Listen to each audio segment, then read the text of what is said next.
చెప్తాం. Okay right. So అమ్మా ఇది గ్రూప్ 2 క్లాస్ ఫైనాన్షియల్ మేనేజ్మెంట్. మనం ప్రీవియస్ క్లాస్లో ఎక్కడి వరకు మాట్లాడామన్నా? ఎన్పివి అయిపోయిందా? NPV 2 projects, okay right. 2 problems. Okay okay. అయి చెప్పాలా? Okay.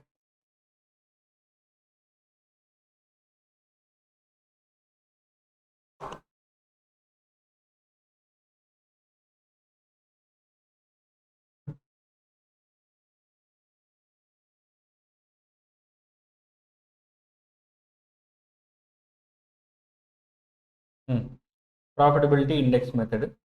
So very good, start చేద్దాం. ఈరోజు మనకి ప్రాఫిటబిలిటీ ఇండెక్స్ మెథడ్తో పాటు ఐఆర్ఆర్ కూడా అయిపోవచ్చు. చూద్దాం ఎంతవరకు అవుతుందో.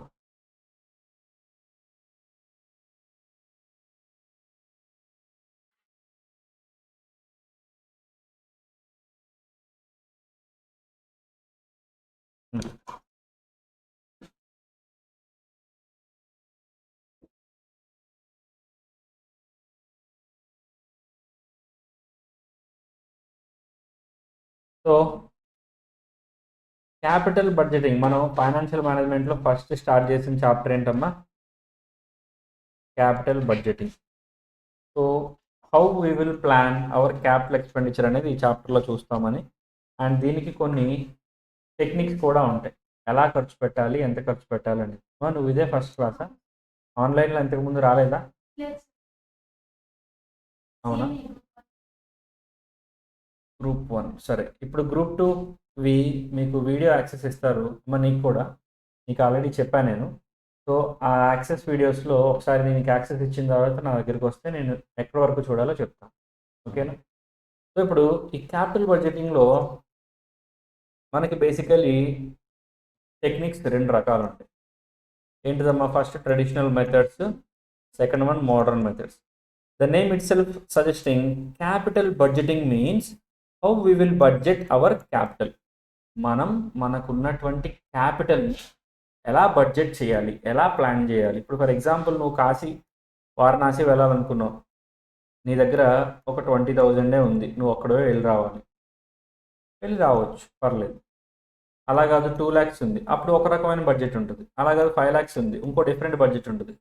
5,000 ఉంది, అప్పుడు ఇంకో డిఫరెంట్ బడ్జెట్ ఉంటుంది. అంటే ఇప్పుడు 5,000 ఉన్నప్పుడు నీ ఎక్స్పెండిచర్ ప్యాటర్న్ ఒకలా ఉంటుంది, 5 lakhs ఉన్నప్పుడు నీ ఎక్స్పెండిచర్ ప్యాటర్న్ ఇంకోలా ఉంటుంది. జస్ట్ లైక్ దట్ క్యాపిటల్ని కూడా ప్రాపర్గా మీరు బడ్జెట్ చేయకపోతే మీరు ఎలా ఖర్చు పెడతారో మీకే తెలియదు, అంతే కదమ్మా. ఇప్పుడు ఫర్ ఎగ్జాంపుల్ ఒక 20,000 పెట్టుకుని షాపింగ్కి వెళ్తే మీ బిహేవియర్ ఒకలా ఉంటుంది.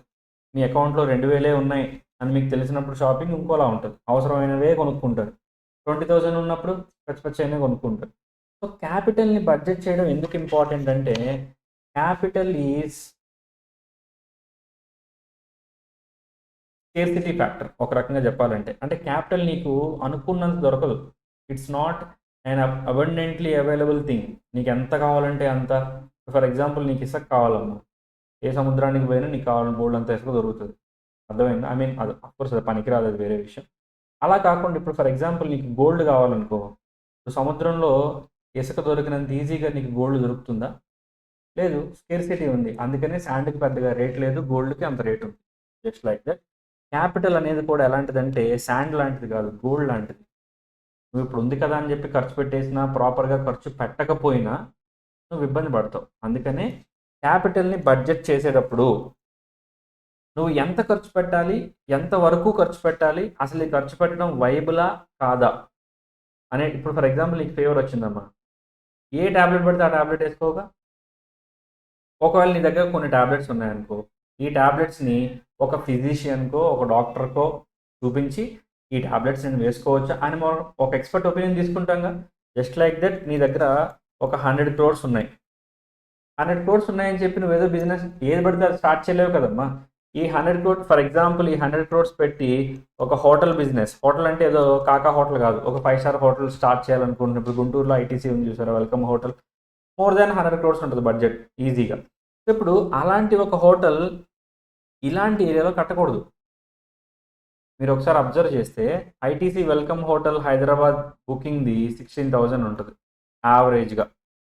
నేను ఇంకా పీక్ అవర్స్, సీజన్ టైమ్స్ అట్లాంటివి చెప్పట్లా. ఒక సూట్ రూమ్ మినిమం 16,000 ఉంటుంది. అదే గుంటూరులో 5,500 దొరుకుతుంది. అదే వెల్కమ్ హోటల్, అదే ITC, same management, same features. అక్కడ స్విమ్మింగ్ పూల్ ఉంటుంది, ఇక్కడ స్విమ్మింగ్ పూల్ ఉంటుంది. అక్కడ అదే మెను, ఇక్కడ అదే మెను. ఏంటి 16,000, 5,500? ఎందుకో తెలుసా? హైదరాబాద్ అనేటువంటి దానిలో సప్లై డిమాండ్ ఒకలా ఉంటుంది, ఇక్కడ డిమాండ్ ఇంకోలా ఉంటుంది. ఇక్కడ ఎవడో రేటుగా వెళ్తారు. అక్కడ ఫ్లోటింగ్తో కంపేర్ చేసుకుంటే, అక్కడ డిమాండ్తో కంపేర్ చేసుకుంటే, అక్కడ పుష్తో కంపేర్ చేసుకుంటే ఇక్కడ బిజినెస్ చాలా తక్కువ జరుగుతుంది. ఇప్పుడు అలాంటిది కాదమ్మా. ఇప్పుడు అమరావతి డెవలప్ అవుతుందని చెప్పి పల్లెటూరులో వెళ్ళి నువ్వు 5 స్టార్ హోటల్ కట్టావు, ఒకడు కూడా రాడు. కొన్ని ఎవడని వస్తే ఒకడో ఇద్దరు వస్తారు అంతే.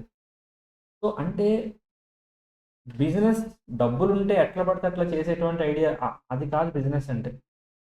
ఒక బిజినెస్లో నువ్వు ఇన్వెస్ట్ చేస్తున్నావు అంటే డెఫినెట్లీ దానిలో ఏమంటారు, ఇన్ఫ్లోస్ అవుట్ఫ్లోస్ రెండింటినీ కన్సిడర్ చేసి నువ్వు బిజినెస్ చేయాలి.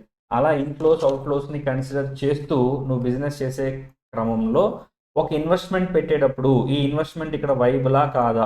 ఫర్ ఎగ్జాంపుల్ మీ ఫాదర్స్ ఉన్నారమ్మా, 1 ఎకరం ల్యాండ్ కొనాలంటే 100 ఆలోచిస్తారా లేదా? ఈ ప్లేస్లో కొనొచ్చా, ఈ రేటుకి కొనొచ్చా, 1 ఎకరే కొనొచ్చా, ఇంకా తక్కువ కొనాలా, ఎక్కువ కొనాలా, మనం ఎక్కువ రేటు పెట్టేస్తున్నామా, చుట్టుపక్కల రేట్లు ఎంత ఉన్నాయి, అసలు ఈ టైటిల్ బాగానే ఉందా, title in the sense ownership, వీడు మంచోడేనా లేదా వీడైనా 420 గడా, దొంగ డాక్యుమెంట్లు ఇచ్చి మన దగ్గర డబ్బులు తీసుకుంటున్నాడు, అన్నీ ఉంటాయిగా. అలాగే క్యాపిటల్ని నువ్వు ఒక చోట ఖర్చు పెట్టేటప్పుడు ఎలాగైతే ఎంక్వైరీ చేసుకుంటావో బిజినెస్లో కూడా ఎంక్వైరీ చేసుకోవడానికి నీకు 2 మెథడ్స్ అవైలబుల్గా ఉన్నాయి, ట్రెడిషనల్ మెథడ్స్, మోడర్న్ మెథడ్స్. అందులో ట్రెడిషనల్ మెథడ్స్ 2 ఉంటాయి.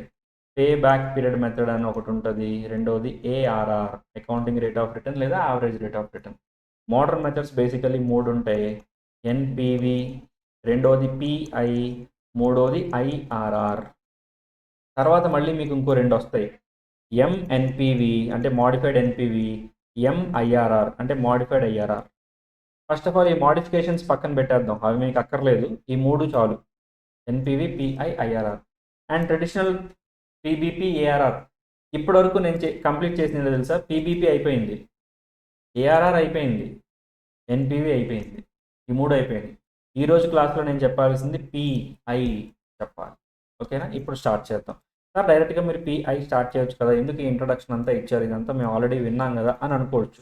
బట్ ప్రాపర్ రూట్ మ్యాప్, అసలు ఏం మాట్లాడుకున్నాం, ఏం మాట్లాడుకుంటాం, ఏం మాట్లాడుకోబోతాం అనేది తెలియకుండా ప్రాపర్ అండర్స్టాండింగ్ ఫ్యాక్టర్ అనేది దెబ్బతింటుంది. కాబట్టి ఈ 5 minutes మనం దానికి స్పెండ్ చేసాం. సరే, ఇప్పుడు పిఐ గురించి మాట్లాడదాం. పిఐ అంటే అర్థం ఏంటమ్మా? Profitability index. మీరు ఒకసారి జాగ్రత్తగా వింటే ప్రీవియస్ క్లాసెస్ అటెండ్ అయిన వాళ్ళు చెప్పాలి, what is the formula for NPV? అసలు వాట్ ఈస్ ఎన్పివి? పేరు ఎన్పివి అంటే అర్థం ఏంటి? Net present value. దీని ఫార్ములా ఏంటన్నా? ఏ inflow? Present value of cash inflow minus present value of, అమ్మా మీ అందరికీ మైనస్ అంటే తెలుసా? సబ్ట్రాక్షన్ కదా. ఇప్పుడు సబ్ట్రాక్షన్ ప్లేస్లో సబ్ట్రాక్షన్ తీసేసి ఇదే ప్లేస్లో డివిజన్ పెడితే, డివిజన్ అంటే డివైడెడ్ బై పెడితే same factors, present value of cash inflows, present value of cash outflows, subtraction కాకుండా డివిజన్ పెడితే అదే పిఐ అవుతుంది. ఏమవుతుంది అది? పిఐ అంటే ప్రాఫిటబిలిటీ ఇండెక్స్ అవుతుంది. సో ప్రాఫిటబిలిటీ ఇండెక్స్ ఫార్ములా ఏంటంటే present value of cash inflows divide by present value of cash outflows. మనం ఎన్పివి మాట్లాడినప్పుడు ఏం మాట్లాడుకున్నాం అంటే, ఎన్పివి ఫార్ములా ఏమనుకున్నాం? Present value of cash inflows minus present value of cash outflows. ఎప్పుడు కూడా ఇన్ఫ్లోస్ ఎక్కువ ఉండాలి, అవుట్ఫ్లోస్ తక్కువ ఉండాలి, అంతే కదమ్మా. రేపు నువ్వు పొద్దున్న బిజినెస్ స్టార్ట్ చేసావు అనుకో, సేల్స్ ఎక్కువ ఎక్స్పెన్సెస్ తక్కువ ఉండాలనుకుంటావు, అప్పుడేగా నీకు లాభం వస్తుంది. అట్లా కాదు సార్ నాకు ఎక్స్పెన్సెస్ ఎక్కువ ఉండాలి సేల్స్ తక్కువ ఉండాలి అట్లా అనుకుంటారా? లేదుగా. సో మనం ఎప్పుడు కూడా ఇన్కమ్ ఎక్కువ ఉండాలనుకుంటాం, అర్థమైంది, అవుట్కమ్ తక్కువ ఉండాలనుకుంటాం. ఇక్కడ for example present value of cash inflows 500 ఉందమ్మా, present value of cash outflows 450 ఉందమ్మా. అంటే రిజల్ట్ పాజిటివా నెగిటివా? Positive. Present value of cash inflows 500 ఉంది, అవుట్ఫ్లోస్ 550 ఉంది, రిజల్ట్ పాజిటివా నెగిటివా? నెగిటివ్. సో ఎప్పుడు కూడా ఎన్పివిలో డెసిషన్స్ ఎట్లా ఉంటాయంటే పాజిటివ్గా ఉంటే యాక్సెప్ట్ చేయాలి, నెగిటివ్గా ఉంటే రిజెక్ట్ చేయాలి. ఎందుకో మీకు ఈ పాటికి రీజన్ అర్థమై ఉంటుంది. ఎందుకు? పాజిటివ్ అంటే ప్రాఫిట్ అని, నెగిటివ్ అంటే లాస్. సో పాజిటివ్ అంటే యాక్సెప్ట్ చేస్తాం, నెగిటివ్ అంటే రిజెక్ట్ చేస్తాం కదా. ఇది ఎన్పివి ముచ్చట. అంటే ఎన్పివిలో ఇట్లా చేస్తాం. ఎన్పివిలో డెసిషన్ మేకింగ్ రూల్ ఇట్లా ఉంటుంది.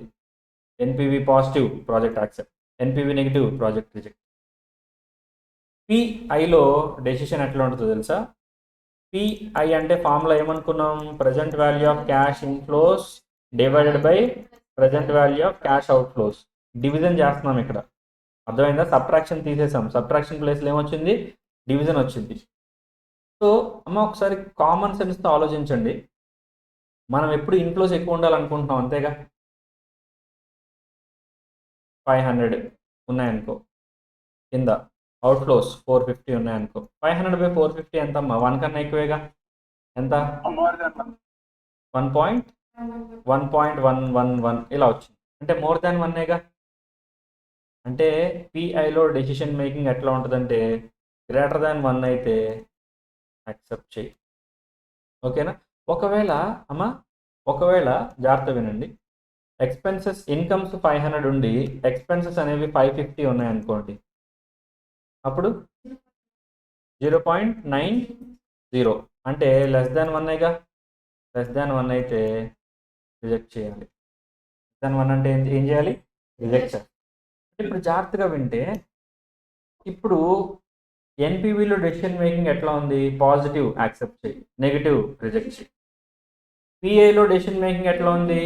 మోర్ దాన్ 1 యాక్సెప్ట్ చేయి, లెస్ దాన్ 1 రిజెక్ట్ చేయి.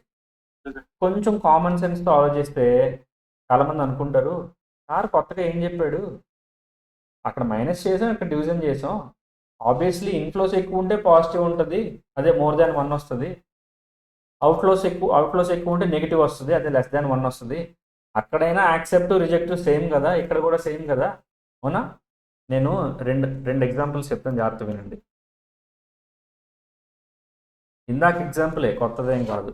There are 2 projects, project 1, project 2. Project 1లో ఇన్ఫ్లోస్ 500 ఉన్నాయి, అవుట్ఫ్లోస్ 450 ఉన్నాయి.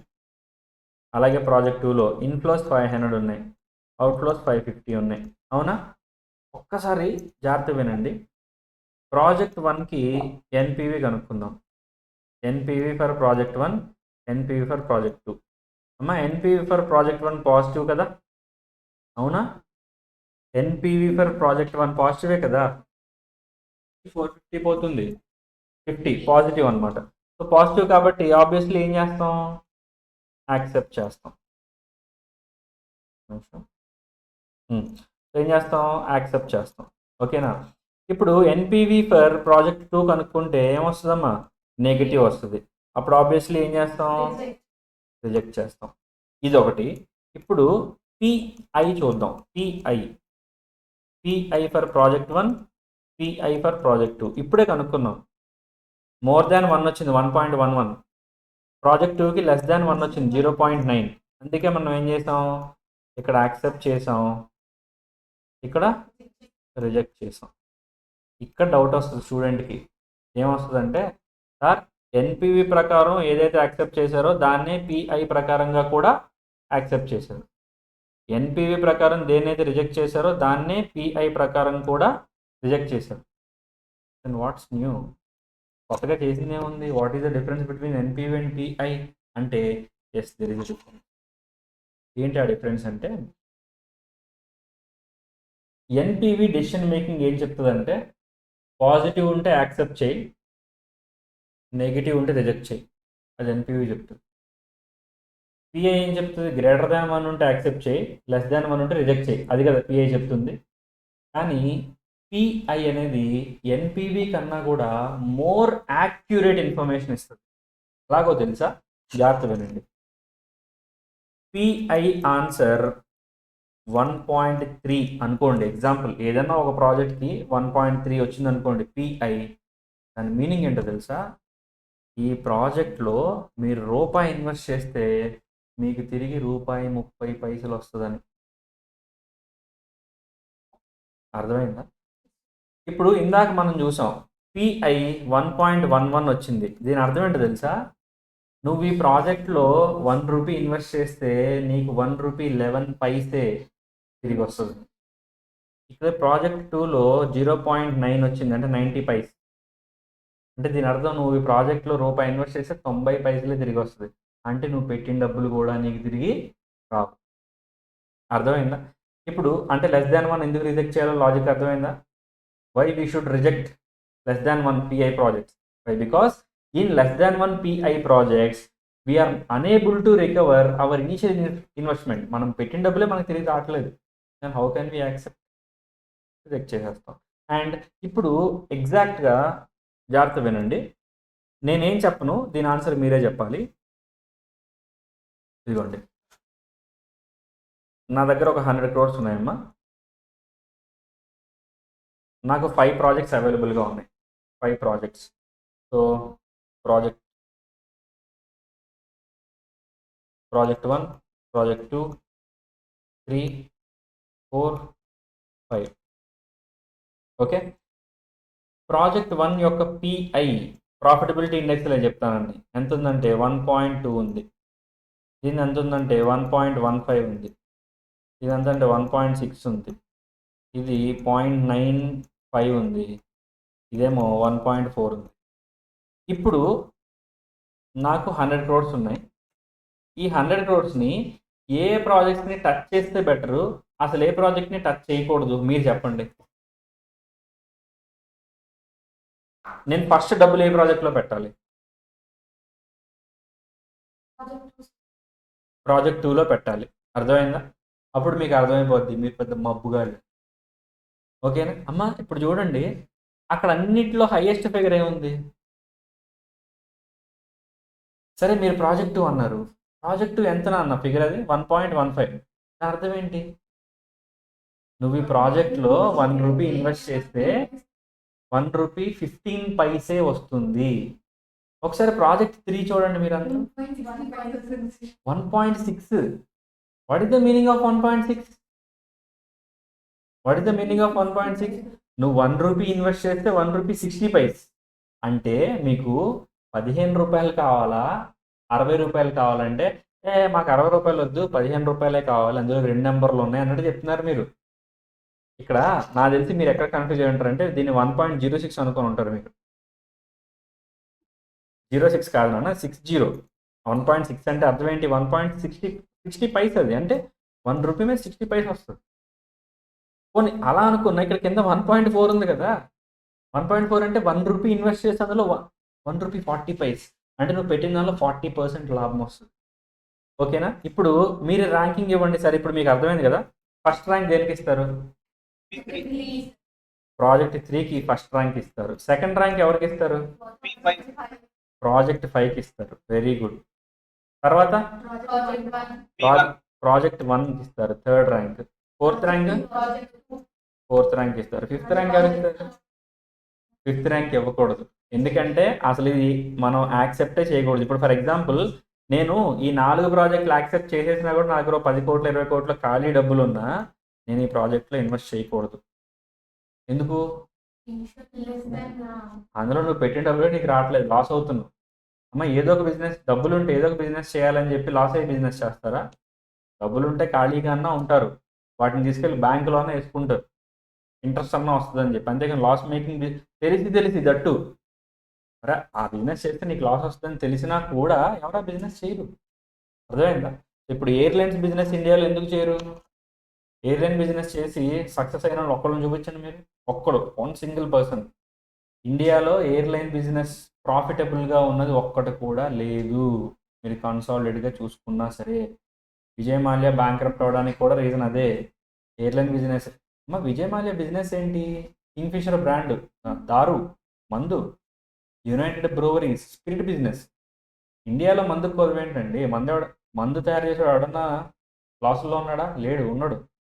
100% ప్రాఫిట్స్లోనే ఉంటాడు, నో డౌట్. పాపం అందులో వచ్చిన ప్రాఫిట్స్ కూడా ఇతను కాపాడలేకపోయాయి. అంటే అఫ్కోర్స్ విజయ్ మాల్యా ఏమి లాస్లో లేడమ్మా. ఈ really wish to repay and repay చేయాలనుకుంటే చేసే క్యాపబిలిటీ ఉంది, అండ్ చాలాసార్లు రీపే చేస్తానని కూడా అన్నాడు. బట్ అదొక డిఫరెంట్ ఎజెండా, దాని గురించి మనం మాట్లాడుకోవడం అనవసరం. బట్ ఇక్కడ థింగ్ ఏంటంటే ఈ ఎయిర్లైన్ బిజినెస్ అనేటువంటిది ఎట్లా అంటే టూ మచ్ రిస్కీ బిజినెస్. అది నీకు ఒక క్వార్టర్ 2 క్వార్టర్‌లో ప్రాఫిట్స్ రావచ్చు. బాగా టూరిజం బాగా పీక్స్‌లో ఉన్నప్పుడు రావచ్చేమో. బట్ ఓవరాల్‌గా చూసుకుంటే ఇయర్ ఆన్ ఇయర్ చూసుకుంటే మీరు ఏ కంపెనీ ఫైనాన్షియల్ డేటానా తీసుకోండి. Whether it may be IndiGo or it may be Jet Airways or it may be Spice Airlines కావచ్చు, ఎయిర్ ఇండియా కావచ్చు, ఎనీ ఎయిర్లైన్ బిజినెస్ విస్తారా కావచ్చు, ట్రూజెట్ కావచ్చు, ఎనీ ఎయిర్లైన్ బిజినెస్ పట్టే చెప్పండి. సో ఎనీ ఎయిర్లైన్ బిజినెస్ మీరు దాని యొక్క P&L ఇయర్ ఆన్ ఇయర్ తీసుకొని చూడండి.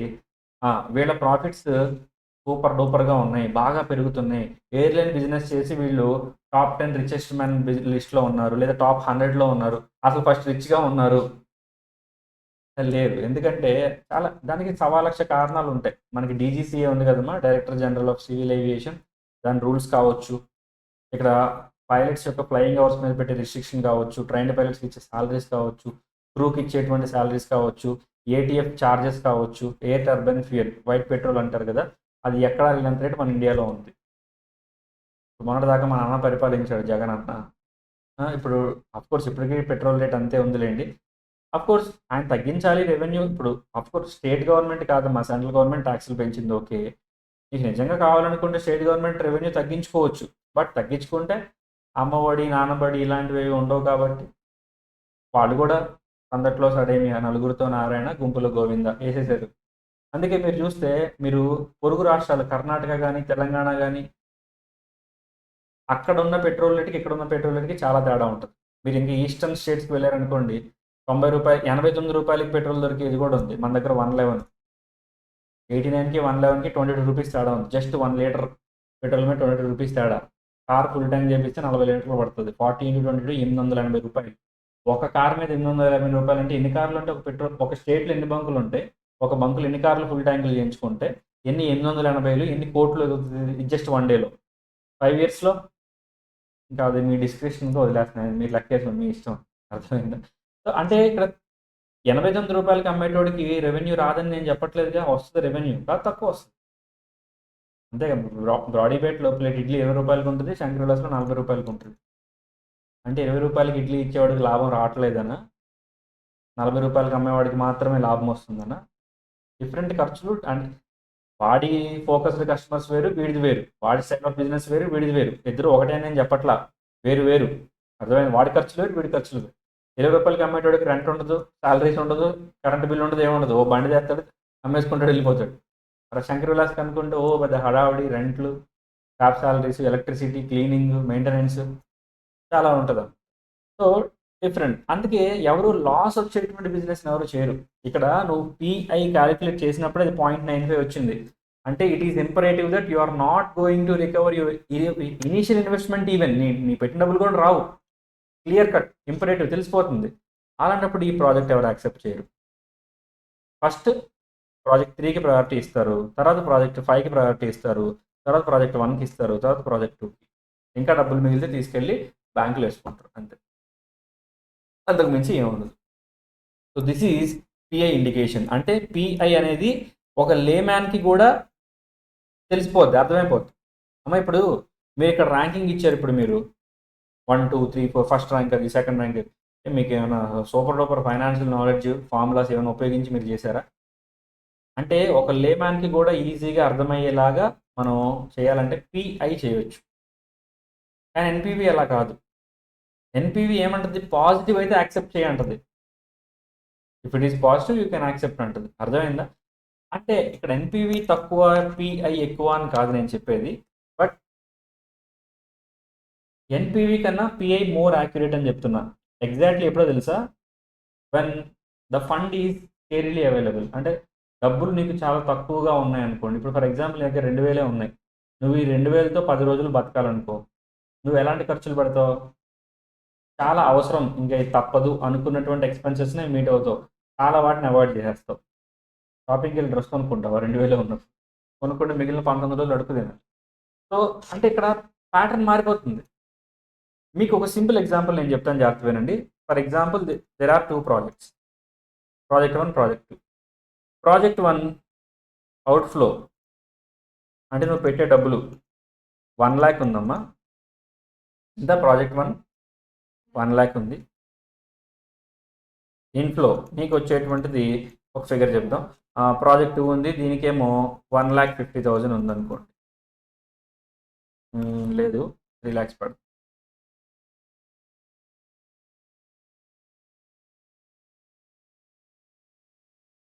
ప్రాజెక్ట్ 1 అవుట్ఫ్లో ఎంతమ్మా? 1 lakh. ప్రాజెక్ట్ 2కి ఎంత? 3 lakhs. ఓకేనా?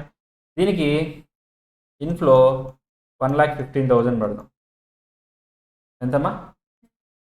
1,15,000. అండ్ దీనికి 3,20,000 పడుతుంది. 3,20,000. అమ్మా ఒక్కసారి నా కోసం మీరు ఎన్పివి ఫార్ములా చెప్పండి. Present value of cash inflows minus present value of cash out. ఇవన్నీ ప్రజెంట్ వాల్యూలోకే అనుకుందాం అని నేను కన్వర్ట్ చేసి చెప్పాను అనుకుందాం. ఎన్పివి ఆన్సర్ ఎంత అన్న? 15,000. ఎందుకంటే 1,15,000 నుంచి 1 lakh తీసేయాలి, అప్పుడు 15,000 వస్తుంది. పాజిటివా నెగిటివా? పాజిటివ్. అర్థమవుతుందా మీకు ఏం చెప్తున్నాను? రెండో దానికి ఆన్సర్ చెప్పండి. 3,20,000 నుంచి 3 lakh తీసేయాలి, 20,000. పాజిటివా నెగిటివా? పాజిటివ్. ఎన్పివి దగ్గరికి వెళ్ళి ప్రాజెక్ట్ 1 యాక్సెప్ట్ చేయాలా, ప్రాజెక్ట్ 2 యాక్సెప్ట్ చేయాలా అంటే ఏమంటుందో తెలుసా? ఏది పాజిటివ్ వస్తే దాన్ని యాక్సెప్ట్ చేయాలంటది. 15,000 కావాలా, 20,000 కావాలా నీకు? మడకాయ మీద తలకాయ ఉన్నాడు ఎవరికైనా సరే 15,000 కావాలా, 20,000 కావాలంటే 20,000 కావాలంటారు. అంటే ఇక్కడ నా క్వశ్చన్ జాగ్రత్తగా అర్థం చేసుకోండి. As per NPV whether you are going to accept project 1 or project 2 అంటే what is your answer? So జాగ్రత్తగా వినండి. As per NPV we will accept P2 and we will reject P1. ఇది అర్థమైందా మీ అందరికి అసలు? ఇప్పుడు నా క్వశ్చన్లోకి రండి. ఈ ప్రాజెక్ట్ 1కి ప్రాజెక్ట్ 2కి పిఐ కనుక్కోండి. పిఐ ఎలా కనుక్కోవాలి? Present value of cash inflow divided by outflow. Inflow by outflow అంటే 1,15,000 బై 1 lakh అంటే 1.15 అయినా 1.15 అయినా. ఓకే, రెండో దానికి కనుక్కోండి. 1.06 అమ్మ, 60 కాదు, 06. ఓకేనా? ఒక్క నిమిషం జాగ్రత్తగా కొంచెం బ్రెయిన్ వాడండి. ఇక్కడ జాగ్రత్తగా నేను చెప్పి అర్థం చేసుకోండి. పిఐ 1.15 1.06 వచ్చింది. ఫస్ట్ దీని మీనింగ్ చెప్పండి నాకు. వాట్ ఈ ప్రాజెక్ట్ 1కి 1.15 అంటే అర్థం ఏంటి అసలు? ప్రాజెక్ట్ 1లో మనం రూపాయి ఇన్వెస్ట్ చేస్తే మనకి రూపాయి 15 పైసలు తిరిగి వస్తుంది. అంటే మన ఇన్వెస్ట్మెంట్ రూపాయి తీసేసినా మనకి లాభం 15 పైసలు మిగులుతుంది. వీఆర్ ఫెచ్చింగ్ 15 పైసే ఆన్ అవర్ 1 రూపీ ఇన్వెస్ట్మెంట్. ఏ కేసులో? ప్రాజెక్ట్ 1లో. ప్రాజెక్ట్ 2లో 1.06 అంటే అర్థం ఏంటి?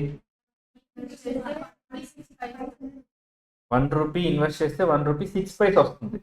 6 పైస్, 60 పైస్ కాదు, 6 పైస్. ఇప్పుడు నీకు 15 పైస్ కావాలా, 6 పైస్ కావాలా?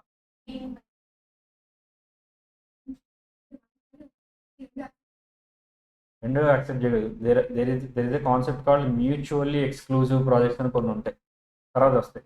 అసలు పాయింట్ అదే, జాగ్రత్త విను, లాస్ట్లో వస్తుంది నీ క్వశ్చన్ కాన్సెప్ట్. ఇప్పుడు 1.15 1.06 అంటే అర్థం ఏంటి? 15 పైసే 6 పైసే. నీకు 15 పైసే కావాలా, 6 పైసే కావాలా? 15 పైసే కావాలి. So as per pi, as per profitability index decision ప్రకారం we will accept P1, we will reject P2. ఎందుకో తెలుసా? P1లో మనకి ఎక్కువ న్యాయం జరుగుతుంది మన రూపాయికి, P2 కన్నా కూడా. ఓకేనా? ఇప్పుడు జాగ్రత్తగా చెప్పండి అమ్మా, ఎన్పివి బెస్టా, పిఐ బెస్టా అంటే ఇక్కడ ఫైటింగ్ మొదలవుద్ది. ఏదో కల్కి సినిమా చూసి వచ్చినోడు కర్ణుడు గ్రేటా, అర్జునుడు గ్రేటా, వాడికి మహాభారతం తెలియదు, ఏ బొచ్చు తెలియదు. కల్కి కర్ణుడు, ఎందుకంటే ప్రభాస్ క్యారెక్టర్ కదా, కర్ణుడు గొప్ప, అది విజయ్ దేవరకొండ కానీ అర్జునుడు వేస్ట్ రా ఏమని. అసలు వీడికి భారతం తెలియదు, ఇప్పుడు అసలు శ్లోకాలు చదివన్నాడు వీడు. అర్జునుడికి కృష్ణుడు ఎందుకు తోడుగా ఉన్నాడు, అసలు కర్ణుడు ఏంటి, ఎలా పుట్టాడు, ఎందుకు అన్ని కౌరవుల పక్కనకి వెళ్ళాడు, అసలు కర్ణుడు గురువు ఎవరు, ఎలా నేర్చుకున్నాడు, శాపాలు ఏంటి, ఎవరు శాపం ఇచ్చారు, పరశురాముడు ఎందుకు శాపం ఇచ్చాడు, బ్రాహ్మణుడు ఎందుకు శాపం ఇచ్చాడు, భూదేవి ఎందుకు శాపం, ఏం తెలీదు. అసలు శాపాలు లాస్ట్లోనే ఎందుకు వర్కౌట్ ఏం తెలీదు. లేదురా కర్ణుడు గ్రేట్ రా అంటే ఇప్పుడు ఫ్యాన్ వార్స్ స్టార్ట్ అవుతాయి ఇక్కడ. జస్ట్ లైక్ ఇక్కడ ఎన్పివి బెస్టా, పిఐ బెస్టా? అరే నాకు అర్థమైంది ఎన్పివి అర్థమైందిరా, పిఐ నాకు అర్థం కాలేదు కాబట్టి ఎన్పివి బెస్ట్. ఇంకోటి వచ్చి నాకు పిఐ చాలా ఈజీగా ఉంది, పిఐ బెస్ట్, ఎన్పివి వేస్ట్. ఇక్కడ ఫ్యాన్ వార్స్ కాదు, ఇక్కడ ఎగ్జాక్ట్లీ కాంట్రా డెసిషన్స్ వచ్చాయా రాలేదా? ఎన్పివికి వెళ్తేనేమో ప్రాజెక్ట్ 2 బెస్ట్ 1 వేస్ట్ అంటుంది, పిఐకి వెళ్తేనేమో 1 బెస్ట్ 2 వేస్ట్ అంటుంది. ఇప్పుడు పెళ్ళైన మగాళ్ళ ఉంటుంది పరిస్థితి. వాడు వాళ్ళ అమ్మ మాట వినాలో తెలీదు, వాళ్ళ ఆవిడ మాట వినాలో తెలియదు. అర్థమైందా? రెండింటి మధ్యలో ఉంటాడు. ఇటు వెళ్తేనేమో ఇటు కోపం వస్తుంది, ఇటు వెళ్తే ఇటు కోపం వస్తుంది, అట్లా. సో ఇప్పుడు ఎగ్జాక్ట్లీ డెసిషన్ మేకింగ్ ఎట్లా ఉంది? ఎన్పివి ప్రకారం డెసిషన్ తీసుకుందామా, పిఐ ప్రకారం తీసుకుందామా డెసిషన్? ఇక్కడ మనం ఒక డెసిషన్ తీసుకోవాలి.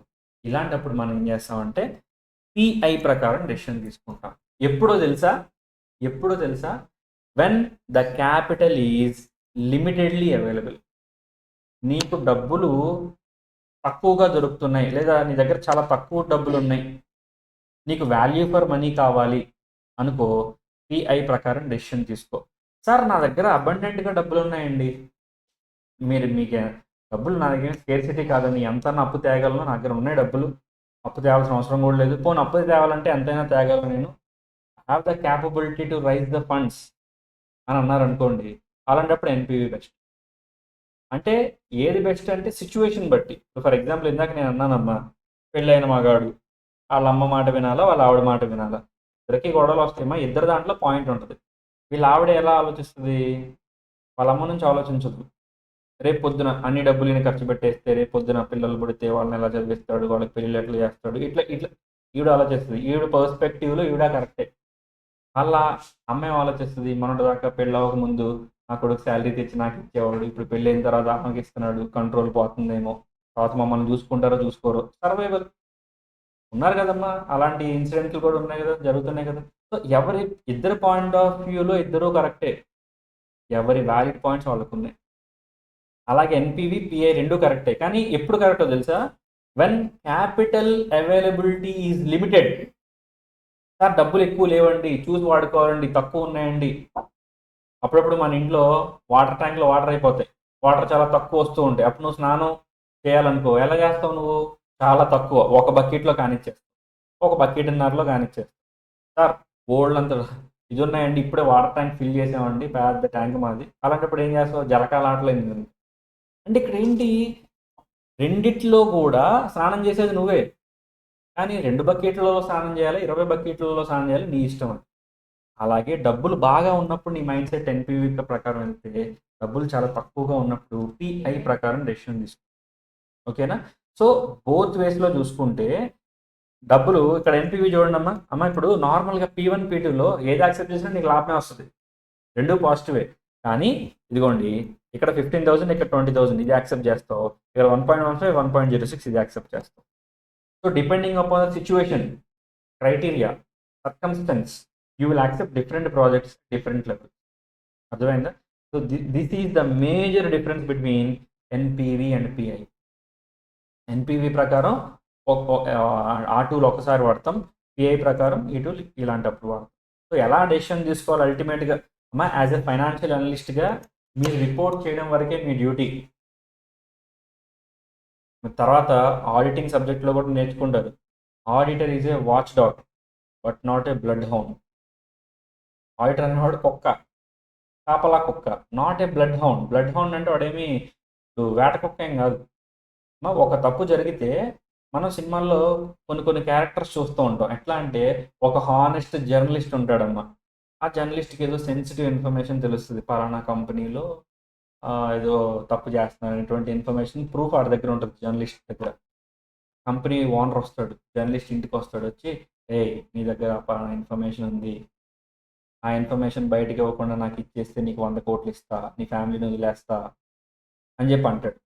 ఆ మనం అనుకుంటే అదే ప్లేస్లో ఉంటే ఒక యాక్సెప్ట్ చేయరా ఆయన, అనవసరంగా ఎందుకు అనుకుంటాం. కానీ వాడేం చేస్తాడు? కష్టంరా, న్యాయంరా, ధర్మరా అంటాడు. వాడేం చేస్తాడు? ఫ్యామిలీ మొత్తాన్ని లేపేస్తాడు, ఆ ప్రూఫ్ తీసుకుని వెళ్ళిపోతాడు. అప్పుడు తర్వాత హీరో అవుతుంది, అది వేరే విషయం. అమ్మ జరగాల్సిన డ్యామేజ్ అయిపోయింది, ఇప్పుడు నువ్వు వచ్చే ఉపయోగం ఏంటి? తనకైతే వాళ్ళ ఫ్యామిలీ అయితే కాపాడలేకపోయావు కదా, తర్వాత నువ్వు రివెంజ్ తెచ్చుకుని వాడిని చంపేసినా కూడా it is of no use కదా. అదే జర్నలిస్ట్ కనుక సరే ఇప్పుడు బతికిపోయాడు, తర్వాత నాకు ఆపర్చునిటీ వస్తుంది, తర్వాత ఇంక దొరికిద్దాం అని చెప్పి ఆ ప్రూఫ్ వాడికి ఇచ్చేసి, కొన్ని డబ్బులు తీసుకోకుండానో ఆ ప్రూఫ్ వాడికి ఇచ్చేసి వీడి ఫ్యామిలీని వీడి సేవ్ చేసుకుంటే వీడికి ఫ్యామిలీ అన్నా ఉంటుంది కదా. సో అంటే ఇక్కడ ఎలా ఉంటుందంటేనమ్మా సిచ్యువేషన్స్ అనేటువంటిది, ఈ ఎన్పివి పిఐ కూడా చెప్పడం వరకే నీ డ్యూటీ. ఫర్ ఎగ్జాంపుల్ రేపొద్దున ఒక కంపెనీలో జాయిన్ అయ్యావు, నీకే ఒక 3 ప్రాజెక్ట్స్ ఇచ్చి ఏది యాక్సెప్ట్ చేయాలో చెప్పు, ఫైనాన్స్ సెన్స్లో చెప్పు అన్నారు. జాగ్రత్తగానండి, 3 ప్రాజెక్ట్స్ ఉన్నాయి, ప్రాజెక్ట్ 1, ప్రాజెక్ట్ 2, ప్రాజెక్ట్ 3. మూడిటికి బాగా కనుక్కున్నావు అమ్మా, నీకు తెలిసిన నాలెడ్జ్ అంతా ఉపయోగించి ఎన్పివి కనుక్కున్నావు, పిఐ కనుక్కున్నావు, మూడిటికి డేటా అంతా యూజ్ చేసి నీకు తెలిసిన ఫార్ములాస్ అన్ని ఉపయోగించి బాగా కనుక్కున్నావు. ఫైనాన్స్ పాయింట్ ఆఫ్ వ్యూనే కదా నువ్వు ఆలోచించేది. సో ఇక్కడేమో పిఐ 1.1 ఉంది, ఇక్కడ 1.4 ఉంది, ఇక్కడ 0.9 ఉంది. అర్థమవుతుందా? సో ఇక్కడ ఎన్పివి చూస్తే ఇక్కడ పాజిటివ్ ఉంది, ఇక్కడ పాజిటివ్ ఉంది, ఇక్కడ నెగిటివ్ ఉంది. సో నువ్వు ఫైనాన్స్ సెన్స్లో ఆలోచిస్తే దేన్ని రిజెక్ట్ చేస్తావు? ఫస్ట్ ప్రాజెక్ట్ ఏం రిజెక్ట్ చేస్తావు, అవునా? చెప్పడం వరకే నీ డ్యూటీ. అర్థమైందా? ఏమో ఈ ప్రాజెక్ట్ 3 అనేది అధికార పార్టీ ఎమ్మెల్యే చెప్పిన ప్రాజెక్ట్ ఏమో, అర్థమవుతుందా?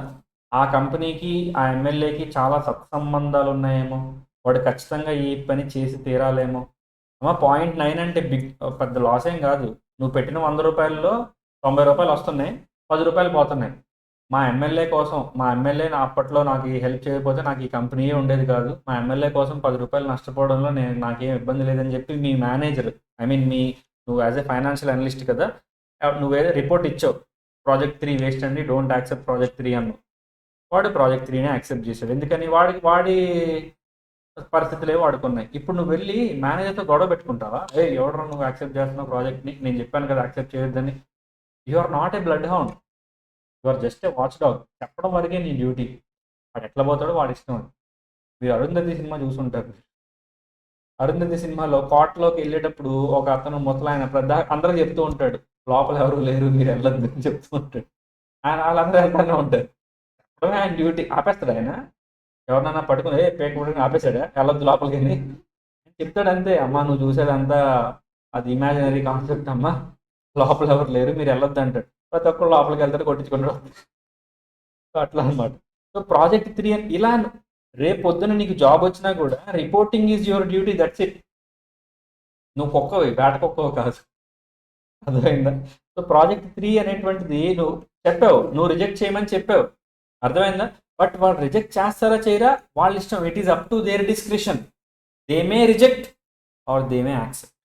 సార్ మీకు అసలు బుద్ధి బుర్ర ఉందా లేదా, కడుపు కనం తింటున్నారా, ఫ్రై పీస్ బిర్యానీ తింటున్నారా, ప్రాజెక్ట్ 3ని ఎందుకు రిజెక్ట్, మీరు ఎందుకు యాక్సెప్ట్ చేశారు, అలా చెప్పకూడదు మనం. ఎందుకంటే just reporting is our duty, అంతకు మించి మన డ్యూటీ ఎక్స్ట్రా ఏం ఉండదు. సో రేపు పొద్దున మీరు ఒక కన్సల్టెంట్గా మీరు ప్రాక్టీస్ స్టార్ట్ చేసిన, ఒక కంపెనీలో ఫైనాన్షియల్ కన్సల్టెంట్గా జాయిన్ అయినా ఇలా జరుగుతుందని చెప్పడమే మీ బాధ్యత.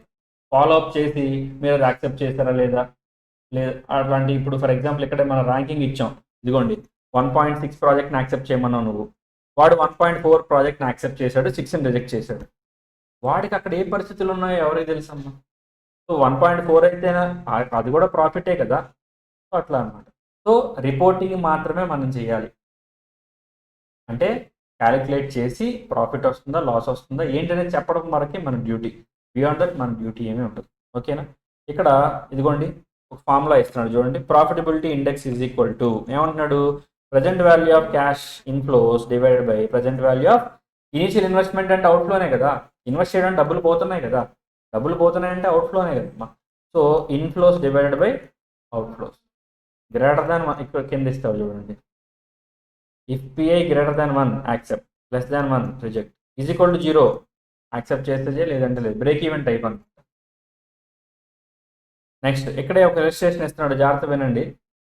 ఏమంటున్నాడు, ప్రాజెక్ట్ రిక్వైర్స్ ఇనిషియల్ ఇన్వెస్ట్మెంట్ ఎంతమ్మా 2,25,000 and generate the net cash inflows గురించి చెప్తున్నాడు. ఫస్ట్ ఇయర్ ఇన్ఫ్లో ఎంత 95, second year 80, third year 60, fourth year 55.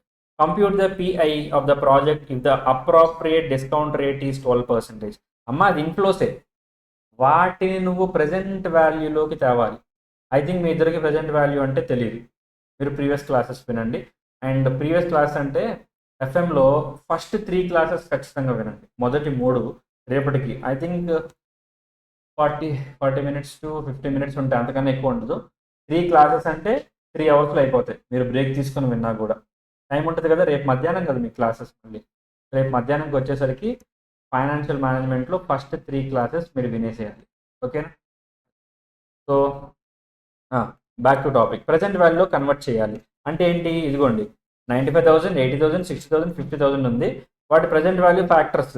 ఇది ఎలా కనుక్కోవాలో కూడా నేను క్లాసెస్లో చెప్పాను. దీని ఫార్ములా ఏంటన్నా 1/1 + r⁴n. క్యాలిక్యులేటర్లో ఎన్నిసార్లు ఈజ్ ఈక్వల్ టు కావాలంటే అన్నిసార్లు, ఏ ఇయర్ కావాలంటే అన్నిసార్లు ఈజ్ ఈక్వల్ టు కొడితే వచ్చేస్తుంది. ఆర్ ఎంత ఇచ్చాడు 12%. కనుక్కుంటే డిస్కౌంట్ ఫ్యాక్టర్స్ వచ్చేసినాయి 0.893, 0.797, 712, 636. మల్టిప్లై చేసామన్నీ, మల్టిప్లై చేస్తే వచ్చింది ఇవన్నీ. మొత్తం ప్రజెంట్ వాల్యూ చేసుకుంటే ఎంత వచ్చిందమ్మా 2,26,295. ఓకేనా. అవుట్ఫ్లో ఎంత ఉంది 225. ఇన్ఫ్లో బై అవుట్ఫ్లో ఇస్తే 226,295 డివైడెడ్ బై 225 ఎంత 226,295 డివైడెడ్ బై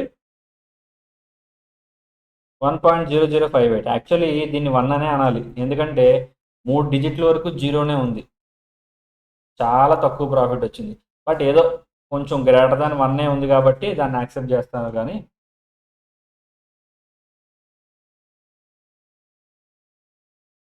ఇది పైసల్లో కూడా లేదమ్మా, పైసా, అణ, అర్ధణ, బేడ, సోలా ఏవో పాత రోజుల్లో ఉంటాయి, మీ తాతయ్యలు వాళ్ళందరూ వాడేవాళ్ళు, అంటే వాళ్ళకి రూపాయి కన్నా ఇంకా తక్కువ ఉంటాయి. మీరు పావలా వాడారా? పావలా తెలుసా మీకు? తెలియదు కదా. ఎప్పుడు పుట్టావు నువ్వు? 2003, 2005? నువ్వమ్మా 4, నువ్వమ్మా 5, 2000. మీకు 19 సంవత్సరాలు అంతే, అర్థమైందా? మీకు నాకు తెలిసి మీరు వాడుండరు 25 పైస్, 5 పైస్, 1 పైస్. మన చెప్పమ్మా సార్, ఇప్పుడు ఈ ప్రాజెక్ట్ వచ్చి ప్రెజెంట్ 4 years తర్వాత వచ్చి 1.0058 అయింది. 1.0005 కంటిన్యూ అయితే విల్ గెట్ రిజల్ట్ కదా. కంటిన్యూ అయితే we will get more returns కదా, more inflows. we might get more returns, but the project life is up to 4 years only, right? మనకి 4 సంవత్సరాలే కదమ్మా ఇచ్చింది. మేబీ మీరు అన్న దాంట్లో ఎగ్జాక్ట్లీ పాయింట్ ఉంది. 5th year కూడా రన్ అయితే అప్పుడు కూడా క్యాష్ ఫ్లో వస్తే బాగుండేది, డెఫినెట్లీ. బట్ మనకి ఇచ్చిన డేటా 4 years, లైఫ్ 4 years కాబట్టి మనం 4 తీసుకున్నాం. ఇది 1.00058, 00058. సో పైసల్లో కూడా రావట్లేదు. సరే, ఏదో మోర్ దాన్ 1 ఉంది కాబట్టి దాన్ని యాక్సెప్ట్ చేస్తాం. అట్లా ఐఆర్ఆర్ ఉందమ్మా, ఐఆర్ఆర్ 520 అయింది. 10 minutesలో అవదలేండి. ఐఆర్ఆర్ రేపు చెప్పుకుందాం. రేపటితో ఐఆర్ఆర్ చెప్పేసి ఎల్లుండి నుంచి ప్రాబబ్లీ మిమ్మల్ని వాళ్ళని కలిపేస్తాను, ఎందుకంటే వాళ్ళకి ఐఆర్ఆర్ తర్వాత పెద్దగా చెప్పింది ప్రాబ్లమ్సే ఉన్నట్టున్నాయి. నో ప్రాబ్లం, అది వీడియో యాక్సెస్ అన్ని ఇచ్చినా సరిపోతుంది, నో ప్రాబ్లం. ఐఆర్ఆర్ రేపు మనం మాట్లాడుకుందాం. రేపటితో ప్రాబబ్లీ వాళ్ళు మీరు మ్యాచ్ అయిపోతారు, ఎందుకంటే అక్కడికి మీకు కాన్సెప్ట్స్ మ్యాచ్ అయిపోతాయి. ఎన్పివి అయిపోయినట్టే, పిఐ అయిపోయినట్టే, ఐఆర్ఆర్ రేపటితో అయిపోతుంది. ట్రెడిషనల్ మెథడ్స్ ఆల్రెడీ అయిపోయాయి. ఓకేనా, రైట్. సార్, వన్ క్లారిఫికేషన్ చెప్పండి సార్. ఇప్పుడు క్యాపిటల్ బడ్జెటింగ్ లో మనం ప్రాఫిట్ బిఫోర్ ట్యాక్స్ తీసుకుంటామే, అవును, అక్కడ వచ్చి ప్రాఫిట్ బిఫోర్ ట్యాక్స్ ఫిగర్ తీసుకుంటాం కదా. అవును, అందులో వచ్చి మనం డివిడెండ్స్ ఇంక్లూడ్ చేయము, that is okay. It is division of profit distributed to share holders. But interest కూడా ఇంక్లూడ్ చేయకూడదు, అది డబల్ టైం అవుతుంది అంటున్నారు. అది డబల్ టైం ఎట్లా అవుతుందో చెప్పలేదు. ఇంట్రెస్ట్ ఎప్పుడు ఇంక్లూడ్ చేయకూడదు? ఒకవేళ వాడు ముందు గనక డిడక్ట్ చేయకపోతే మనం ఇప్పుడు డిడక్ట్ చేస్తాం.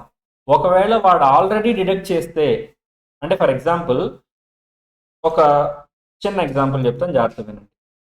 ఇది నా P&L అకౌంట్ అమ్మా, this is my P&L account. నా సేల్స్ వచ్చేసరికి 1,20,000. ఓకే, నా ఎక్స్పెన్సెస్లో అన్ని రెంట్, స్టాఫ్, శాలరీస్ అట్లా అన్నీ కలిపి ఒక 70,000 అయింది. నేను ఈ బిజినెస్ చేయడానికి ఒక లోన్ తీసుకున్నా, బారో చేశామని, దాని మీద ఇంట్రెస్ట్ వచ్చేసరికి ఒక 10,000 అయింది. ఇట్లా ఉంది. ఇప్పుడు ఇలా ఉందనుకోండి, నా ప్రాఫిట్ ఎంత 40,000. ఎందుకని 1,20,000లో 70 ప్లస్ 10 80 తీసేస్తే 40,000 నాకు మిగులుతుంది. కొన్నిసార్లు వాడు ప్రాబ్లం ఎట్లా ఇస్తాడంటే ఈ ఇంట్రెస్ట్ని ఫర్ ఎగ్జాంపుల్ ఇక్కడ నేను ఇంకా ట్యాక్స్ కట్టలా, సో ప్రాఫిట్ బిఫోర్ ట్యాక్స్ 40,000 అని చెప్పాను అనుకోండి, మళ్ళీ మీరు నాకు ఇంట్రెస్ట్ డిడక్ట్ చేయాల్సిన అవసరం లేదు. వై? బికాస్ నేను ఆల్రెడీ ఇంట్రెస్ట్ని డిడక్ట్ చేస్తే మీకు ఫిగర్ చెప్పాను.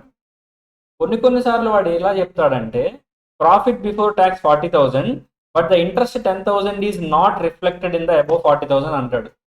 అలాంటప్పుడు మీరు 40 నుంచి 10 తీయాలి. అంటే అన్ని ప్రాబ్లమ్స్ ఒకేలా ఉండవు కదా. సో ఒక్కొక్కసారి ఏం చేస్తాడంటే వాడు ప్రాఫిట్ బిఫోర్ ట్యాక్స్లో ఇంట్రెస్ట్ని తీసేసి చెప్తాడు, కొన్నిసార్లు తీయడు. అది ఎప్పుడు యాడ్ చేయాలి ఎప్పుడు యాడ్ చేయకూడదు అనేది depending upon the problem's nature, ప్రాబ్లంలో ఇచ్చిన డేటా బట్టి మనం తీసుకుంటాం. ఓకేమా? ఓకే. ఓకేమా, రైట్, థ్యాంక్ యూ. సో రేపు ఐఆర్ఆర్ గురించి మాట్లాడుకుందాం. రేపటితో మనకి ప్రాబబ్లీ ఇంకా వాళ్ళు మీరు మెర్జ్ చేసుకోవచ్చు. రైట్.